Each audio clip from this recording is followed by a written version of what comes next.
guys, here we are in video number 4, almost at the end of our stoichiometry unit.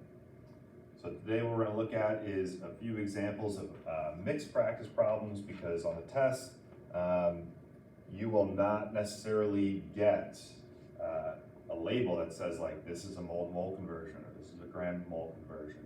You're going to have to use the roadmap like we've been doing to figure out how far you need to go in the conversion or how short, and then solve it accordingly. All right, so we're going to look at 2 problems. You'll do the other 2 with Mr. Hagen, and then I'll show you the setup and again how to use the roadmap to make sure you're on the right path. All right, so here we go. First problem on the worksheet here says, how many grams of magnesium are required to react with 0.350 moles of hydrochloric acid? All right, so we didn't do any acid naming, so I'll set that up for you. HCl is hydrochloric acid, and since it has 0.350 with it, it must be A. And then grams of just magnesium, so it's not MgCl2, because that would be magnesium chloride, would be B. So over there on the left is B. Now when we go to label or look at our roadmap, A, which is HCl, has moles, so we're starting at moles of A. So we do not need to, thank God, start all the way at grams of A. We're going to start at moles of A, but we do need to move all the way to grams of B, since magnesium has grams with it. So we're in a 2-step problem here. Now when we set it up, as always, start with our initial number, 0.350 in the unit, moles of HCl. We're going to put it over just 1.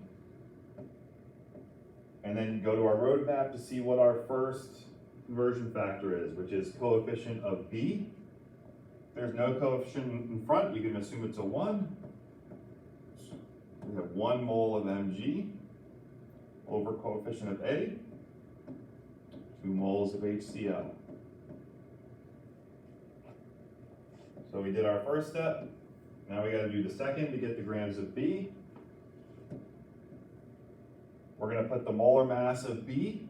Since it's just magnesium by itself, you can just look at the periodic table and find your molar mass, which is 24.305.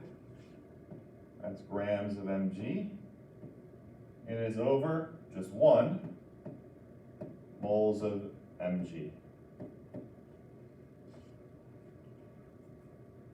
Now since we're done, we can solve. We'll do 0.350 multiplied by 1, divided by 2, multiplied by 24.305, divided by 1, and we should get, rounded to the hundredths place, 3.71.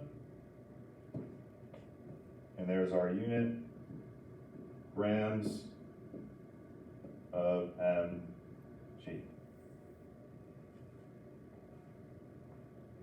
All right, so didn't need the whole roadmap there because we were just moving from moles to grams. Let's look at another problem. Again, we'll set it up the same way and solve it using our roadmap. This one looks like a lot, but it's actually easier than you think, because it says how many moles of calcium nitrate would be this one over here, are produced from 0.877 moles of, that's called nitric acid, HNO3.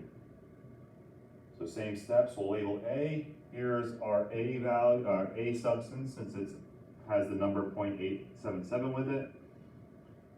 B is going to be our calcium nitrate, which is right there. Like I said, when we go to look at the roadmap to see how difficult or long this problem is, A has moles in it, so we're going to start at moles of A. B has moles with it, so we're going to end at moles of B. So again, we don't need to go through the whole roadmap. We've just got a 1-step problem here. We're going to move directly from moles of A to moles of B with 1 conversion factor, and we're done. So we'll take our starting number, 0.877 with the unit, moles of nitric acid, put it over 1. and then use our roadmap to figure out the conversion factor. We're going to take the coefficient of B, which is 3,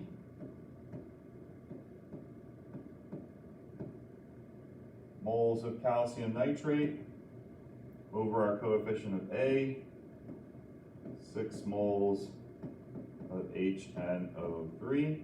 And since we got to the end of our road here, we are done. So we'll plug it in.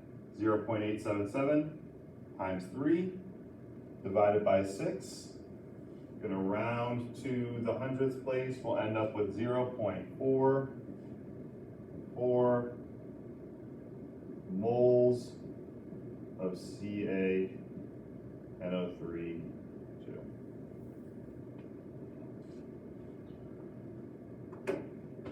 All right, so you guys can do the last couple problems with Mr. Hagen. Hopefully this helps differentiate between all the different problems. I think I'll have one more video for you guys, so I'll see you next time.